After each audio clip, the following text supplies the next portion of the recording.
Intervention militaire au Niger, la CEDEAO a-t-elle renoncé à son plan près d'un mois après l'activation immédiate de sa force en attente? La Communauté économique des États de l'Afrique de l'Ouest, CEDEAO, peine à mettre ses menaces à exécution au Niger. Face à la détermination des nouvelles autorités de Niamey, soutenues par le peuple nigérien, l'organisation sous-régionale semble brusquement changer de fusil d'épaule. Le Niger a été, le 26 juillet dernier, le théâtre d'un coup d'État à la suite duquel des militaires, regroupés autour du Conseil national pour la sauvegarde de la partie, CNSP, ont pris le pouvoir. Mohamed Bazoum, élu président du pays en avril 2021, est démis de ses fonctions, les militaires invoquant la détérioration de la sécurité et la mauvaise gestion économique et sociale comme raison de leur action. 2 jours plus tard, le général Abdourahmane Chiani, chef de la garde présidentielle au Niger, apparaît à la télévision publique en tant que nouveau dirigeant du pays.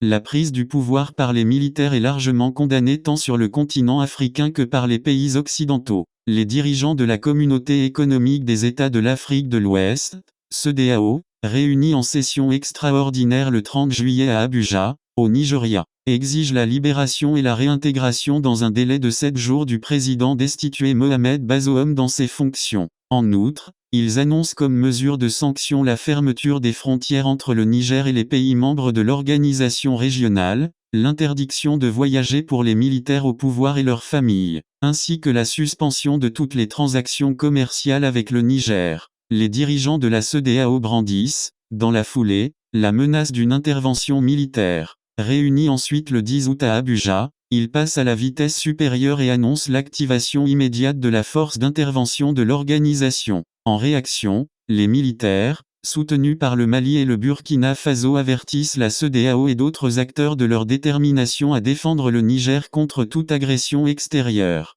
Succession de coups d'État en Afrique de l'Ouest, adhésion des populations. Près d'un mois plus tard, et en dépit des actions qui confortent le pouvoir des militaires, la CEDEAO semble lâcher du lest. Dispose-t-elle, réellement, de tous les leviers pour mettre ces menaces à exécution? Selon des observateurs, si cette intervention est devenue difficile, c'est parce que la CEDEAO a été confrontée au cours des dernières années à un défi de taille, à savoir la succession de coups d'État, notamment au Mali, au Burkina Faso, en Guinée, et tout récemment au Niger. Le Niger, enclavé en Afrique de l'Ouest, a une histoire politique marquée par des périodes d'instabilité et de transition démocratique. Les défis socio-économiques, la faiblesse des institutions étatiques et la lutte pour le contrôle des ressources naturelles, en particulier l'uranium, ont contribué à la fragilité de la gouvernance. Le coup de force des militaires peut être considéré comme un événement salvateur précurseur d'un changement pour les populations,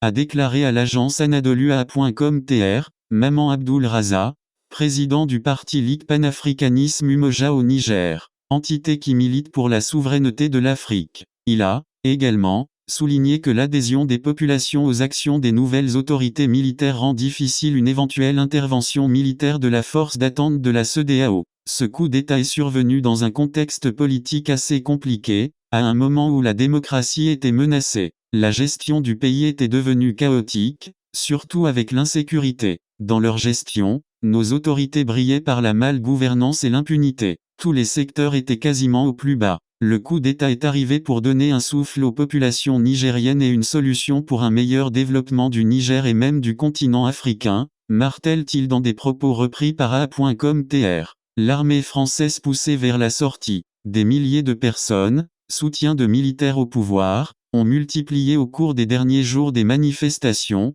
notamment près de la base française à Niamey, pour dénoncer les sanctions de la CEDEAO et demander le départ des forces françaises du territoire nigérien. Le nouveau Premier ministre nigérien, nommé par la junte qui a pris le pouvoir le 26 juillet dernier, Ali Mahaman Lamine Zen, a affirmé, lundi soir, que des échanges étaient en cours avec les forces françaises stationnées dans le pays pour permettre leur départ très rapidement. Environ 1500 soldats se trouvent actuellement dans le pays, principalement sur la base aérienne projetée, située non loin de l'aéroport de Niamey. Des échanges sur le retrait de certains éléments militaires ont commencé, a finalement confirmé, ce mercredi, le ministère français des Armées, sans préciser quelles unités étaient concernées.